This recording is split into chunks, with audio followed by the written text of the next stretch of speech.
Good evening, and it's great to have you with us as we start another week together. And tonight, that breaking headline: the FBI and Secret Service now investigating that hack into a city's water supply, the computer system where hackers trying to poison the water. Also, that historic second impeachment trial beginning tomorrow, and what we've learned tonight. But we're going to begin this evening with authorities urging Americans not to let their guard down with the coronavirus. Cases down from their January peak. But of course, that concern that the UK variant could soon become the dominant variant in this country. And then, of course, the images from over the weekend. Fans at a bar in Tampa erupting moments after the Buccaneers' first touchdown. Authorities were concerned over Super Bowl parties going in. And after the Bucs' victory, crowds celebrating in the streets. Tonight, that new study showing cases of that highly contagious UK variant could actually be doubling every 10 days in this country. That spread in a race for the vaccine. 31.6 million people have been vaccinated, just 10% of the population. Dr. Anthony Fauci and what he's saying tonight about the second dose of the vaccine and the laser focus on getting those vaccines out. This week, 1 million doses will go out to pharmacies across the country.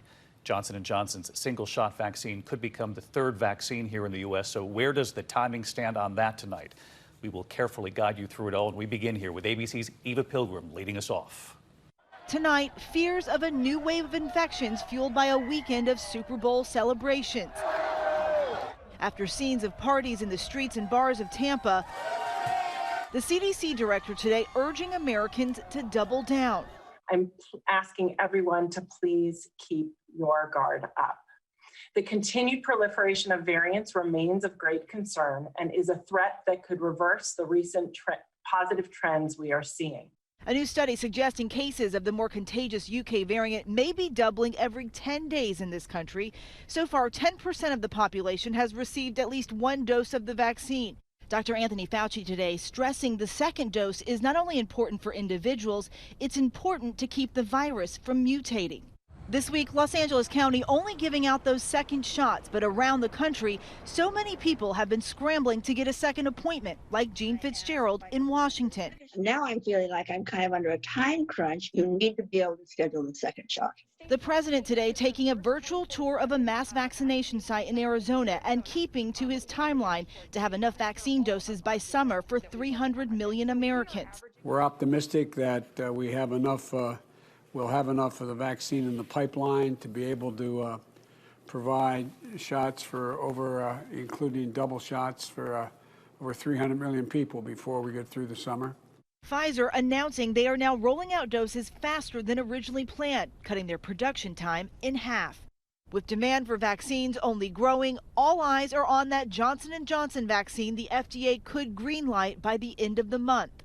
We got an inside look at Emergent Biosolutions in Baltimore, where teams are working on that vaccine. Since September, that's really when the manufacturing started, our engineering runs, and we've been in constant production since. And tonight, researchers are tracking an increase in confirmed cases in children, up 10% in the last 2 weeks.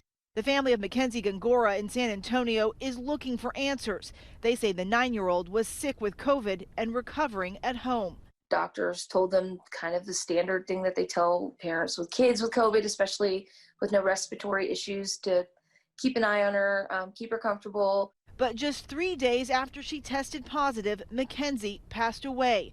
Her cause of death still under review. And Eva Pilgrim joined us tonight. She's in Baltimore, where they are now working on that Johnson & Johnson vaccine, that single-dose vaccine. And Eva, President Biden sticking to his timeline today, again today, to say he would have 300 million Americans vaccinated, he hopes, by the end of summer. And that prediction doesn't fully take into account what this single-shot vaccine from Johnson & Johnson could actually do for this timeline. That's right, David. Johnson & Johnson is committed to 100 million doses by the end of June. They are working around the clock here, trying to get those early waves of vaccine ready for as soon as they get emergency use authorization. That is expected as early as the end of the month. Hi, everyone. George Stephanopoulos here. Thanks for checking out the ABC News YouTube channel. If you'd like to get more videos, show highlights, and watch live event coverage, click on the right over here to subscribe to our channel. And don't forget to download the ABC News app for breaking news alerts. Thanks for watching.